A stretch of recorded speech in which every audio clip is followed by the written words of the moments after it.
Assalamualaikum warahmatullahi wabarakatuh. Perkenalkan, nama saya Dina Jananti HR. Saya mahasiswi dari Universitas Syah Kuala dengan Prodi Bimbingan dan Konseling angkatan 2020. Pada kesempatan hari ini, saya akan menyeminarkan program bimbingan konseling yang mana sebelumnya saya sudah menyebarkan berupa instrumen di sekolah, yaitu di SMP Negeri 10 Banda Aceh yang saya laksanakan di 3 bulan yang lalu. Nah, di sini saya menyebarkan angket yang berupa umum, yaitu alat ungkap masalah pada siswa-siswi kelas 3 di SMP Negeri 10 Banda Aceh. Jadi sebelumnya saya berterima kasih banyak kepada dosen pembimbing saya, yaitu Ibu Jamilah Aini Nasution SPD MPD, Ibu Fitra Marcella SPD MPD, dan Ibu Sri Dasweni SPD MPD. Dan saya juga berterima kasih kepada teman-teman seperjuangan saya yang telah bersedia membantu dan memberikan dukungan sehingga program ini terselesaikan dengan baik. Dan saya juga berterima kasih banyak kepada pihak sekolah yang telah mau membantu menyelesaikan tugas perencanaan program layanan bimbingan konseling ini, yang dimana untuk memenuhi mata kuliah saya yaitu perencanaan layanan bimbingan konseling. Adapun yang mau dibahas yaitu yang pertama rasional, dasar hukum, visi misi, deskripsi kebutuhan, rumusan tujuan, komponen program, bidang layanan, rencana operasional atau action plan, selanjutnya pengembangan tema atau topik, evaluasi, pelaporan dan tindak lanjut, sarana dan prasarana, anggaran biaya, program semester anggaran biaya, program semester, dan lampiran-lampiran. Yang pertama yaitu rasional. Dalam upaya mendukung pencapaian tugas perkembangan, program bimbingan dan konseling dilaksanakan secara utuh dan kolaboratif dengan seluruh stakeholder di sekolah. Saat ini, layanan bimbingan dan konseling yang diselenggarakan di SMP Negeri 10 Banda Aceh menghadapi banyak sekali tantangan, baik secara internal maupun eksternal. Dari sisi internal, problematika yang didapati adalah penyesuaian akademik di sekolah, belum mampu mengontrol diri, penyesuaian diri dengan budaya kelompok teman sebaya di sekolah, dan belum mampu menentukan pilihan karir. Nah, setiap individu memiliki kecenderungan untuk menata diri dan mencapai tujuan hidup yang lebih bermakna. Tidak terkecuali peserta didik di sekolah. Nah, dari berbagai problematika yang ada, tentunya masih ada harapan yang besar terhadap keunggulan peserta didik. Beberapa peserta didik memiliki potensi yang bisa dikembangkan bakat dan minatnya, seperti kemampuan menulis karya ilmiah, aktif dalam kegiatan olahraga, berbakat dalam bidang penalaran mata pelajaran tertentu, dan lain-lainnya. Di samping itu, daya dukung SMP Negeri 10 Banda Aceh dapat dikatakan memadai. Selanjutnya yaitu dasar hukum. Ada beberapa dasar hukum yang melandasi program bimbingan konseling. Yang pertama, Undang-Undang Dasar Nomor 89 Tahun 1989 tentang Sistem Pendidikan Nasional dan Peraturan Pemerintahan Nomor 28 Tahun 1990 tentang Pendidikan Dasar dan Nomor 29 Tahun 1990 tentang Pendidikan Menengah. Yang kedua, dalam Undang-Undang Nomor 14 Tahun 2005 menjelaskan tentang guru dan dosen, menegaskan bahwa guru dan dosen wajib memiliki kualifikasi akademik, kompetensi, sertifikat pendidik, sehat jasmani dan rohani, dan memenuhi kualifikasi lain yang dipersyaratkan satuan pendidikan tinggi di tempat bertugas, serta memiliki kemampuan untuk mewujudkan tujuan pendidikan nasional. Yang ketiga yaitu beban kerja guru bimbingan dan konseling atau konselor pada pasal 54 ayat 6 Peraturan Pemerintah Republik Indonesia Nomor 74 Tahun 2008. Yang keempat, Peraturan Menteri Pendidikan Nasional Republik Indonesia Nomor 27 Tahun 2008 tentang standar kualifikasi akademik dan kompetensi konselor yang menyatakan bahwa kualifikasi. Yang kelima yaitu penilaian kinerja guru bimbingan dan konseling atau konselor pada pasal 22 ayat 5 yaitu Peraturan Bersama Menteri Pendidikan Nasional dan Kepala Bidang Kepegawaian Negara Nomor 03 PB di tahun 2010 dan Nomor 14 di tahun 2010. Yang keenam yaitu dalam Peraturan Menteri Pendidikan Nasional Nomor 3 garing PB garing 2010 nomor 14 tahun 2010. Yang ketujuh yaitu Peraturan Menteri Pendidikan Nasional nomor 111 tahun 2014 tentang bimbingan dan konseling pada pendidikan dasar. Yang terakhir yaitu Kanun Aceh nomor 5 tahun 2008 tentang penyelenggaraan pendidikan pasal 36 ayat 1. Selanjutnya yaitu ada visi misi SMP Negeri 10 Banda Aceh. Yang mana visinya yaitu mewujudkan peserta didik berkarakter, berprestasi, berdasarkan intan, menguasai iptek, dan berwawasan lingkungan. Selanjutnya, misi SMP Negeri 10 Banda Aceh yaitu yang pertama melaksanakan ketaatan dalam beribadah dengan melaksanakan perintah Allah Subhanahu wa taala dan meninggalkan larangannya. Yang kedua, menciptakan suasana Islam di lingkungan sekolah dan menumbuhkan kepekaan serta cinta terhadap dalam kehidupan sehari-hari. Yang ketiga yaitu melaksanakan pendidikan yang berorientasi pada peningkatan mutu, efisien dan efektif, serta mempunyai kepribadian dan akhlak yang mulia, religius, integritas, mandiri, gotong royong, dan nasionalisme. Yang keempat yaitu mengembangkan bakat dan minat siswa dalam berpikir dan berbuat kreatif, inovatif, dan rasional baik dalam kegiatan intrakurikuler. Yang kelima yaitu melaksanakan keterampilan melalui pramuka, olahraga, seni tari, daerah dan nasional, dan seni lukis. Yang keenam yaitu melaksanakan pendidikan lingkungan hidup bersih, indah dan nyaman sehingga terwujudnya program Adwiyata. Yang ketujuh yaitu meningkatkan kinerja sekolah untuk berprestasi baik bidang akademik maupun non-akademik. Yang kedelapan yaitu mengembangkan kinerja profesional guru dan karyawan untuk berdisiplin, komitmen, memiliki pemahaman dan kemampuan dalam melaksanakan tugasnya. Yang kesembilan yaitu berkomunikasi dan bekerja sama dengan komite sekolah, orang tua siswa, masyarakat unsur terkait agar terciptanya lingkungan sekolah yang kondusif untuk melaksanakan kegiatan pembelajaran. Selanjutnya ada visi misi bimbingan dan konseling. Visinya yaitu menjadi wadah bimbingan dan konseling yang profesional bagi peserta didik berlandaskan iman, ilmu, dan pelayanan. Yang mana iman ini yaitu guru BK memiliki pribadi yang meneladani, senantiasa berpengharapan, rendah hati, penuh kasih sayang, dan selalu bersukacita. Dan ilmunya yaitu guru BK memiliki wawasan yang luas dan selalu menambah pengetahuan melalui seminar atau pelatihan atau kongres atau studi banding dan media. Di pelayanannya yaitu layanan bimbingan konseling memperhatikan kode etik BK atau kerahasiaan, ketuntusan konseling, kepekaan terhadap masalah, dan kedekatan yang positif. Misi bimbingan dan konselingnya yaitu mendukung sekolah dalam mengembangkan keterampilan hidup siswa melalui layanan bimbingan dan konseling berdasarkan nilai-nilai keislaman. Selanjutnya yaitu deskripsi kebutuhan. Kebutuhan peserta didik atau konseli dapat diidentifikasikan berdasarkan asumsi teoritik dan hasil asesmen kebutuhan yang dilakukan. Nah, dalam melaksanakan tugasnya, guru bimbingan dan konseling terlebih dahulu menyusun daftar kebutuhan atau need assessment, yaitu tujuannya untuk menyusun instrumen tersebut untuk mengetahui kebutuhan dan permasalahan konseli. Yang pertama yaitu profile kelas.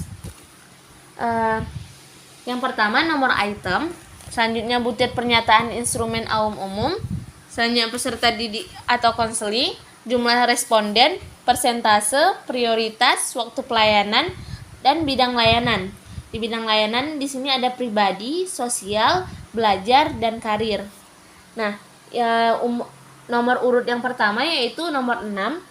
Jadi kenapa di sini nomornya tidak berurutan?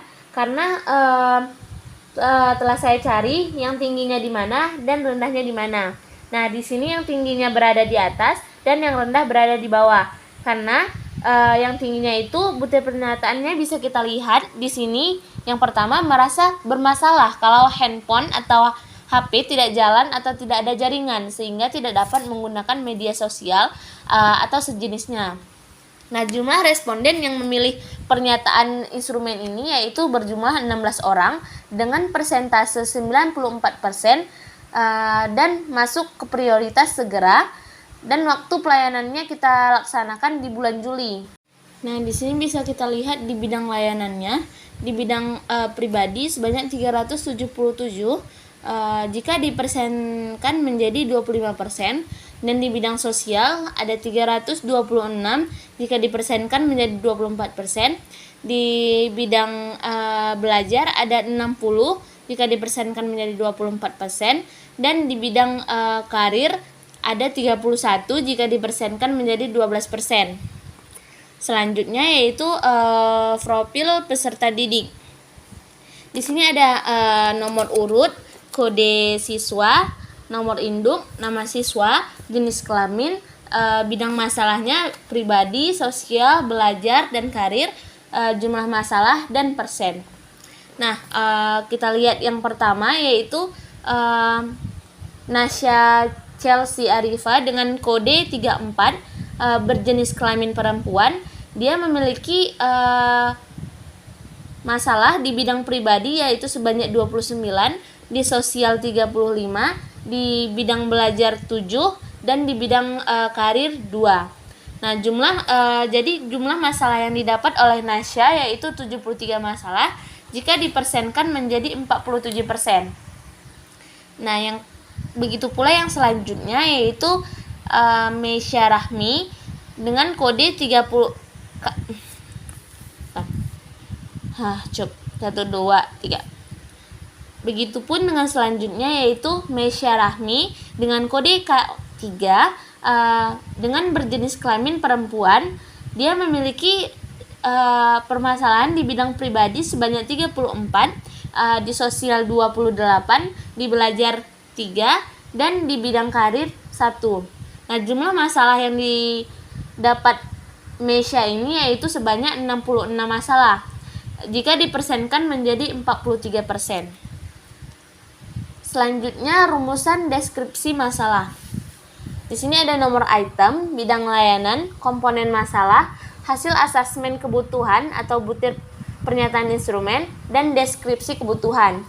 Bisa kita lihat di sini. Yang pertama, bidang layanannya bidang pribadi, komponen masalahnya yaitu di bagian jasmani dan kesehatan. Butir pernyataannya yaitu badan terlalu kurus atau terlalu gemuk. Nah, deskripsi kebutuhan yang dibutuhkan di butir pernyataan ini yaitu mampu menerima kondisi tubuh. Nah, dan begitu seterusnya. Selanjutnya yaitu rumusan tujuan. Di dalam rumusan tujuan ini ada nomor item, bidang layanan, rumusan kebutuhan, dan rumusan tujuan. Nah, di sini kita sudah merumuskan kebutuhan kepada siswa yang sudah memiliki masalah tertentu. Jadi, di sini kita lihat rumusan tujuannya. Seperti yang pertama yaitu di bidang layanan pribadi, yang mana rumusan kebutuhannya yang pertama mampu menerima kondisi tubuh. Yang kedua, mampu menerapkan hidup sehat.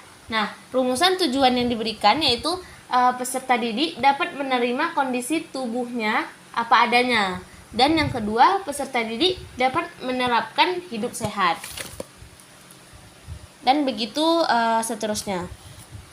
Selanjutnya yaitu komponen program. Nah, komponen program bimbingan dan konseling yang akan dilaksanakan di SMP Negeri 10 Banda Aceh terdiri dari yang pertama, layanan dasar, yang kedua, layanan peminatan dan perencanaan individual, yang ketiga, layanan responsif, dan yang keempat, dukungan sistem. Yang pertama yaitu layanan dasar. Di sini ada komponen program, nomor, topik atau materi atau kegiatan layanan, asalnya jumlah layanan, proporsi, dan perhitungan waktu. Nah, di layanan dasar ada sebanyak 29 layanan. Nah, jadi di sini kenapa jumlah layanannya 29? Karena berdasarkan hasil asesmen yang telah dibagikan, jadi jumlah materi yang di bidang layanan dasar ada 29 materi. Jadi di sini kenapa jumlah layanannya 29? Karena berdasarkan hasil asesmen yang telah dibagikan, Jadi jumlah materi yang di bidang layanan dasar ada 29 materi dengan proporsi 49% dan perhitungan waktu sebanyak 10 jam. Selanjutnya ke layanan peminatan perencanaan individual. Kenapa di sini ada 18 layanan? Karena sama seperti halnya tadi, berdasarkan hasil asesmen yang telah dibagikan, jadi jumlah layanan di layanan peminatan dan perencanaan individual itu sebanyak 18 layanan dengan proporsi 25% dan perhitungan waktu sebanyak 6 jam. Selanjutnya yaitu layanan responsif. Di layanan responsif ada 11 layanan, yang mana proporsinya yaitu 23% dan perhitungan waktu sebanyak 6 jam. Yang terakhir yaitu dukungan sistem. Di dukungan sistem ini jumlah layanannya sebanyak 1 dengan proporsi 7% dan perhitungan waktu sebanyak 2 jam. Selanjutnya yaitu bidang layanan. Ada 4 bidang layanan, yang pertama pribadi, yang kedua sosial, yang ketiga belajar, yang keempat karir. Di bidang layanan pribadi yaitu suatu proses pemberian bantuan dari guru bimbingan dan konseling atau konselor kepada peserta didik atau konseli untuk memahami, menerima, mengarahkan, mengambil keputusan, dan merealisasikan keputusannya secara bertanggung jawab. Yang di bidang sosial yaitu suatu proses pemberian bantuan dari konselor kepada peserta didik atau konseli untuk memahami lingkungannya dan dapat melakukan interaksi sosial secara positif, terampil berinteraksi sosial, mampu mengatasi masalah-masalah sosial yang dialaminya, dan mampu menyesuaikan diri dan memiliki keserasian hubungan dengan lingkungan sosialnya sehingga mencapai kebahagiaan dan kebermaknaan dalam hidupnya. Bidang layanan yang ketiga yaitu bidang belajar, yang mana proses pemberian bantuan kepada peserta didik atau konseli dalam mengenali potensi diri untuk belajar, memiliki sikap dan keterampilan belajar, terampil merencanakan pendidikan, memiliki kesiapan menghadapi ujian, memiliki kebiasaan belajar teratur, dan mencapai hasil belajar secara optimal sehingga dapat mencapai kesuksesan.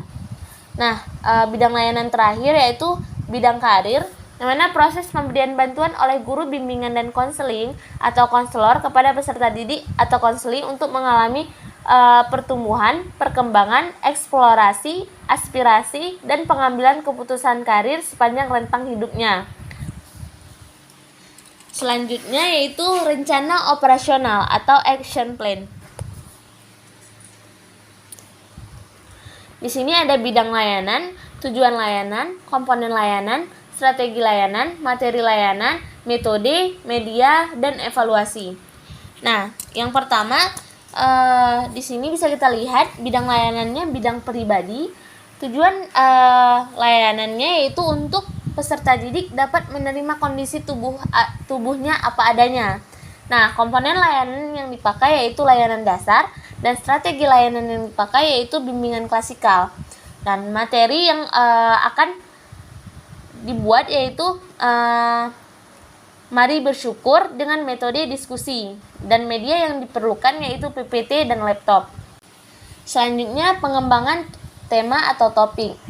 Di sini ada bidang layanan, deskripsi kebutuhan, tujuan layanan, topik atau tema materi layanan, submateri layanan, dan alokasi waktu. Di sini bidang layanan yang pertama yaitu pribadi, dan deskripsi kebutuhannya yaitu mampu menerima kondisi tubuh. Nah, tujuan layanannya yaitu untuk peserta didik dapat menerima kondisi tubuhnya yang apa adanya. Nah, dan topik atau tema materi layanan yang diberikan yaitu mari bersyukur. Submateri layanannya pengertian bersyukur, tujuan dan manfaat bersyukur, dan cara agar dapat bersyukur. Alokasi waktunya itu diperlukan yaitu 2 JP atau 2 jam pelajaran. Selanjutnya ada evaluasi, pelaporan, dan tindak lanjut. Di sini evaluasi yaitu langkah penting dalam manajemen pelayanan bimbingan dan konseling, yaitu evaluasi secara umum ditunjukkan untuk mengetahui tingkat keterlaksanaan kegiatan dan ketercapaiannya tujuan program yang telah ditetapkan. Nah, dalam evaluasi Program bimbingan dan konseling terdapat dua jenis evaluasi, yaitu evaluasi proses dan evaluasi hasil. Selanjutnya, pelaporan. Pelaporan merupakan langkah lanjut setelah evaluasi. Isi dalam pelaporan lebih bersifat mendeskripsikan dan memberi uraian analisis terhadap hasil-hasil yang telah dicapai dalam kegiatan evaluasi sebelumnya. Yang terakhir yaitu tindak lanjut. Tindak lanjut dalam kegiatan evaluasi merupakan kegiatan yang dilakukan untuk menindaklanjuti hasil pelaksanaan pelayanan bimbingan dan konseling. Selanjutnya ada sarana dan prasarana, yang mana di sini ada uraian kebutuhan, spesifikasi, satuan, harga, dan manfaat. Yang pertama, ruangan bimbingan dan konseling, atau lebih tepatnya di ruangan bimbingan kelompok. Spesifikasinya ada ruangan 3x4, kursi, meja besar, AC ruangan, penerangan. Yang mana satuannya ruangan 1 dengan harga 8 juta, kursi dengan satuannya 15 kursi dengan harga 750.000, dengan 3 meja besar dengan harga Rp 600.000, dan selanjutnya AC ruangan sebanyak 2, harganya 4 juta, dan penerangan sebanyak 4, harganya 160.000. Manfaatnya yaitu untuk memfasilitasi dalam pemberian layanan bimbingan dan konseling kepada peserta didik dengan nyaman. Yang kedua yaitu ATK. Spesifikasinya kertas A4, spidol whiteboard, dan pulpen. Dan yang ketiga penjilidan. Yang mana kertas A4 sebanyak 4 rim dengan harga 160.000, spidol whiteboard dan pulpen sebanyak 3 pak yang harganya yaitu 300.000, dan penjilidan sebanyak 7 buah, harganya yaitu 140.000. Dan manfaat dari ini yaitu memudahkan dalam mengadministrasikan dan penyusunan program bimbingan dan konseling. Selanjutnya yaitu anggaran biaya. Anggaran biaya ini ada kegiatan, volume, dan jumlah. Kegiatan layanan BK yaitu pertama home visit. Volumenya 2 orang dikali 3 kali observasi dikali 50.000, dan jumlahnya yaitu 300.000. Selanjutnya pembuatan media bimbingan dan konseling, volumenya yaitu 5 media bimbingan konseling dikali 200.000 dengan jumlah sebanyak berarti 1 juta. Dan yang terakhir yaitu kegiatan untuk saat berkegiatan kita membutuhkan dana transportasi untuk layanan advokasi. Volumenya yaitu 3 kali 200.000 dengan jumlah berarti 600.000.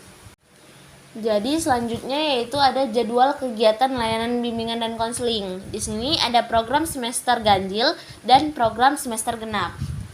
Nah, ini ada program semester ganjil.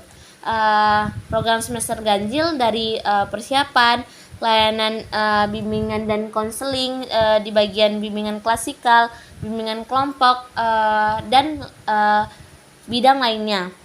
Dan di sini ada juga tujuan, waktu, fungsi bimbingan dan konseling, dan jenis kegiatan layanan.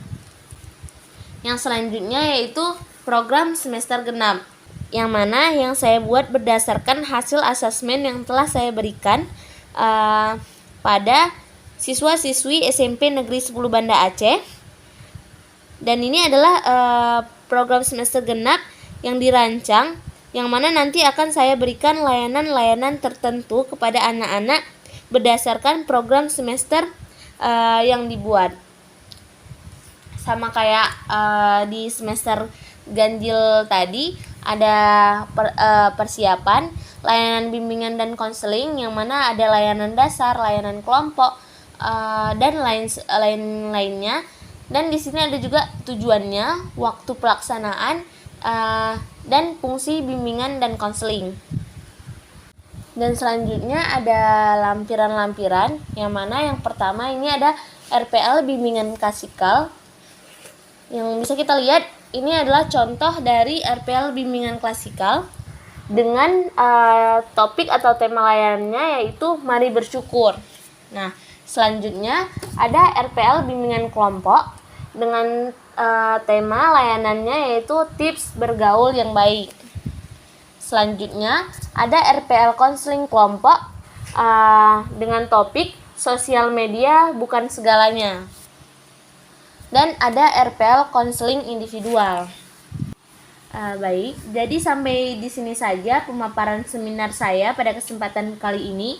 Lebih dan kurang saya mohon maaf, dan sekali lagi saya berterima kasih kepada dosen pembimbing yang senantiasa membimbing saya sehingga program bimbingan konseling ini terselesaikan dengan baik dan tepat waktu. Jika ada kekurangan dan kesalahan, saya meminta maaf. Saya akhiri. Assalamualaikum warahmatullahi wabarakatuh.